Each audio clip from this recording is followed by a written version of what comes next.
Pooah! Alex Pereira leaves Israel Adesanya frozen like Elsa against the cage. 3-0. It's 3-0. He hunted him down in his sports. Dude, Israel Adesanya had the kickboxing experience advantage. He had the MMA experience advantage. He just can't beat Alex Pereira. Damn.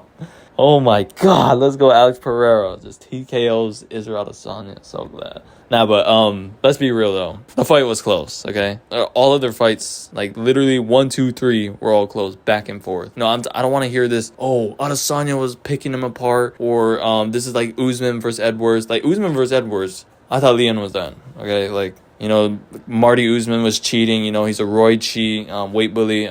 Well, Leon's actually the same size as him, but the amount of cheating that he did in that fight, just grabbing the cage 24/7. But when Leon Edwards grabbed the cage, he gets punished. Like, yeah, thank God he got knocked out too. But I don't want to hear any of you Izzy fans say that this was a fluke. This was not a fluke. Pereira stalked him down. I told you guys in the breakdown, this isn't kickboxing. You can't lean on the ropes, so you can't lean on the damn cage. He tried to pull a punch, and he tried to frame on Alex Pereira, but because Alex Pereira has literally the same reach, even though he has a 1-inch reach difference, and the 1-inch advantage goes to Izzy. But he tries to pull the punch, he can't, and he can't frame, or he couldn't frame in time, but he couldn't pull the punch because he leaned his head back, but his head was against the cage. So gets dinked on the chin and just gets finished, dropped, and then left frozen like Elsa. He didn't defend himself intelligently.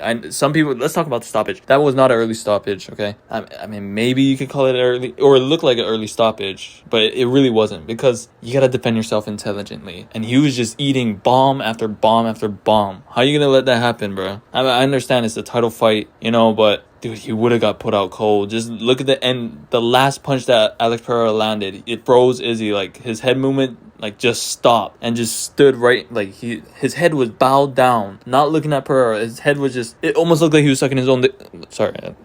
It almost looked like he's...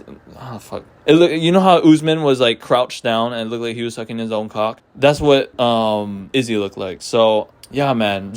Pereira would have just lined up a knee that would have just broke his goddamn face. Like, do you guys really want... All you Izzy haters... No, you guys...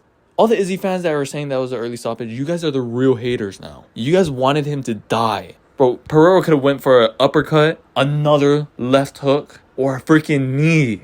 You guys are evil, man. All you Izzy fans, you guys are Izzy haters if you call that stoppage early. And also, let me talk about the commentary. Bias again, guys. Oh my god. Rogan just can't stop. He can't stop sucking Izzy's cock, man. Please.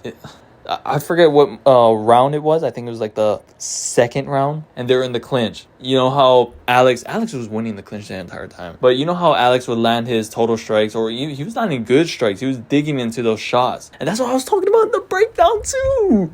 I talked about clinch striking, man. With that power, clinch striking is really ideal, especially to hold Israel Adesanya, because Israel's movement was still on point today. But but in the clinch, you know how Alex was landing his good shots, better shots than Izzy in the clinch. Izzy landed a couple of like total strikes from the clinch, like when they're both on a collar tie. So like he could actually, it's not like the ones against the fence where you can like pin them against the fence and you're throwing like baby strikes. No, it was actually like decent shots, like regular shots. But Joe Rogan was going crazy. He was like, oh my... Bruh, I just tried to do his voice, but he was saying like, Alex is hurt, oh my god. And like nothing happened. Like, please, like curb your bias, okay? Please curb it and bow your head to the new champion. But yeah, overall, this fight, really good fight, okay? Entertaining. That's what I'm saying, man. It was all up to Alex to make this fight fun. He brought the fight and he finished the fight. Oh my god. Like, I know some people were trying to back up Izzy on like his recent performances, putting the blame on the opponents, which is true. Jared Cannonier didn't do shit, but he was also pressing Adesanya, controlling the center, and was trying to find moments. But because Israel Adesanya is such a good defensive fighter, he didn't give him any moments at all, any windows of opportunity. He only found one in the clinch, which is good, but he should have done more of that. But it's 50-50. You need two to tango. Rarely you need one guy, but yeah, you need two. And Izzy, he had Jared Cannonier set up at moments and he didn't capitalize. So all of these boring fights are Israel Adesanya's fault too. So I mean, like, you look at it, all these guys were having good, fun fights, and when they all meet, Israel Adesanya is boring, you know? But this fight was fun because Alex Pereira brought it. Plus, he also matched the, the height and the reach, you know? Also, the striking. Literally, stylistically, this was Izzy's hardest fight, honestly. I'm not saying Izzy was at a disadvantage with his style, but stylistically, it couldn't get even more even. Robert Whittaker's hardest matchup or stylistic matchup is Israel Adesanya. Against everyone else, he literally just fucking wipes his ass with them. Like, too easy. But that's just how the game works. And Pereira was able to find the shot, pressure him against the fence. This is what I'm saying. He pressured him against the fence. Izzy couldn't pull on the hook, bank. As soon as he got rocked, Pereira just stayed on him and put him away, left him frozen like Elsa.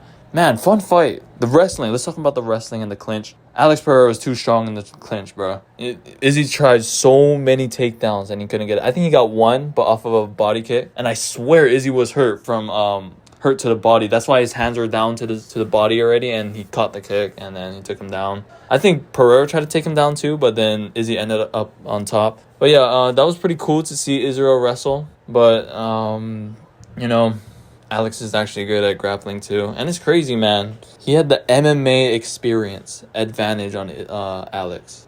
But I wouldn't say like it was that much. Well, top competition for sure. But, you know, Alex was training MMA for a while. Even though he wasn't training it as hard as Izzy was in the past like couple years. You know, it's not like he was like a freaking noob to MMA. Like, we've seen him defend takedowns from Michaelitis, Bruno Silva, and you say those guys are trash, but their grappling is on par or even better than Israel Adesanya's. Oh, it is offensively it is. But yeah, really fun fight. What I do have to give Izzy credit for is the movement. You know, we were talking about the movement. Really good from Izzy. The feints. Pereira did a good job feinting him back too. Both of them were reacting to feints. And I like the volume, the jab from Izzy. But the jab from Pereira, dude, the jabs that he was landing was nasty. And I was like, God damn, why don't you just throw it more? This would have been an easy win. Alex could have got that finished easier or earlier if he just kept jabbing, double jabs. Like, bro, just spam double jab. That's what Marvin Vettori did, and he easily pressured Izzy up against the fence. So, yeah, I hope Alex watched tape on that. You know, the leg kicks were working. I like the leg kicks from Pereira, but the jabs, man, jab more. It was working. That jab was money. Way better than his left hook. He was missing most of his left hooks.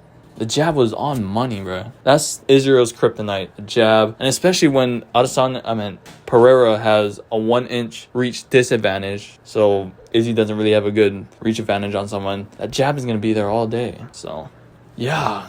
The cage MMA, you know, his home turf, actually played against Israel. Just quite funny. But, yeah. Good shit. Wow. Pereira really stalked them down.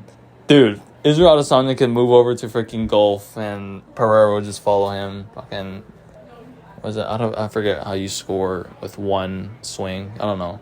Pereira just solos Izzy every single time. And yeah, that's it.